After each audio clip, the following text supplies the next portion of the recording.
Le joli mot du jour, aujourd'hui, cénobite. Voilà, chers auditeurs, attaquons-nous à un joli mot, un drôle de mot, un mot casse-gueule, qui, en moins de temps qu'il n'en faut pour le prononcer, pourrait me faire déraper, vous ne croyez pas ? Un mot aux consonances qu'un poète trop vulgaire, ce qui n'est assurément pas mon cas, ferait rimer avec bien peu d'élégance. Personnellement, je ne m'abaisserais pas à de telles extrémités triviales, ou alors je le ferais rimer avec orbite, trilobite, jacobite, phlébite, presbyte, ou encore avec Bilbo le Hobbit. Mais jamais de la vie avec le mot auquel vous pensez, bande de malappris. Non, cénobite me ramène à un très vieux tube de l'an de grâce 1976, c'est mon année de naissance, chanté par le Martiniquais David Martial, qui a fait les grandes heures des mariages et autres anniversaires avant que n'apparaisse Patrick Sébastien.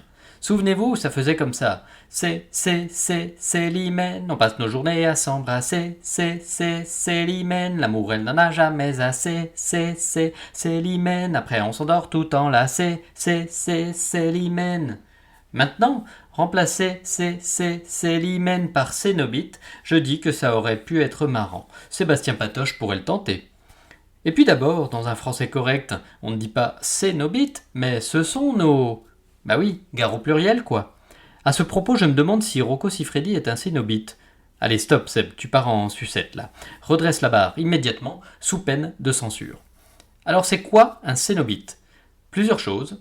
Premièrement, cela désigne un crustacé décapode terrestre des rivages marins appartenant au genre Cenobitae, qui regroupe les bernards l'ermite terrestres, et non les thierry, ainsi que des crabes de cocotier.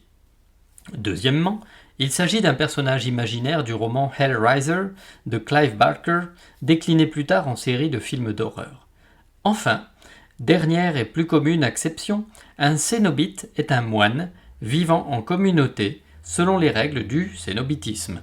Sachez qu'au premier temps du christianisme, le cénobitisme était une forme de vie monastique en communauté, par opposition aux ermites et anachorètes qui, eux, vivaient seuls une vie consacrée à la prière et la contemplation.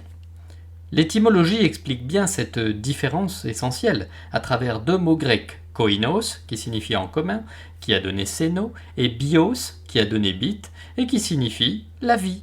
Comme quoi c'est la vie.